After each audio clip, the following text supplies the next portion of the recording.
जब आज देश भर में धुरंधर की कहानी छाई हुई है, तो चलिए आज बात करते हैं हमारे देश के असली धुरंधर की। 21वीं सदी के चाणक्य, इंडिया के जेम्स बॉन्ड, उस शख्स की जिसकी जिंदगी किसी फिल्मी स्क्रिप्ट से नहीं बल्कि दुश्मन के दिल में घुस कर लिखी गई है। हम बात कर रहे हैं अजीत डोभाल की, वो स्पाई मास्टर जिसकी कहानी कैमरे के सामने नहीं बल्कि असल जिंदगी में दुश्मनों के बीच रहकर बनी।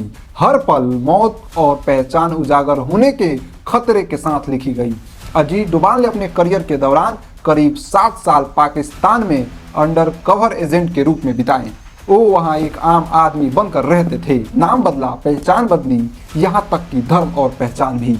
उन्होंने पाकिस्तान में खुद को एक मुस्लिम व्यक्ति के रूप में स्थापित किया, स्थानीय भाषा सीखी, रीति रिवाज अपनाए, मस्जिदों में गए और इस कदर वहाँ की जिंदगी में घुल मिल गए कि किसी को उन पर शक तक नहीं हुआ। उनका मिशन साफ था, भारत विरोधी गतिविधियों की जड़ तक पहुंचना, दुश्मन की सोच को समझना, उनकी रणनीति और कमजोरियों को पहचानना। अब सुनिए वो किस्सा जो अजीत डोभाल की जिंदगी को किसी थ्रिलर फिल्म से भी ज्यादा रोमांचक बना देता है।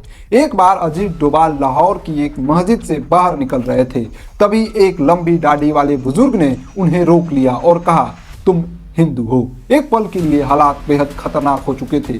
डोभाल ने तुरंत इनकार किया, लेकिन वो बुजुर्ग उन्हें एक कोने में ले गया और उनके कानों की ओर इशारा किया, जहां पुराने कान के छेद थे जो उस दौर में हिंदुओं में आम माने जाते थे।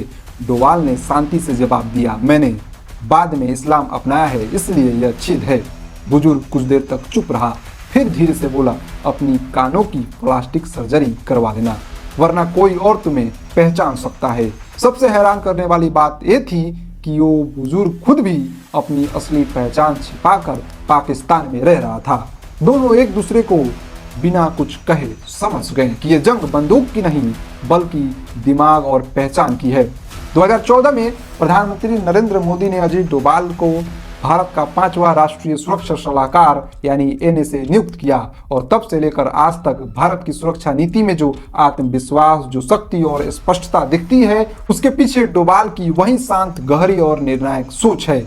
अजीत डोभाल सिर्फ एक अधिकारी नहीं बल्कि एक विचारधारा है जो कहती है शोर नहीं, असर होनी चाहिए।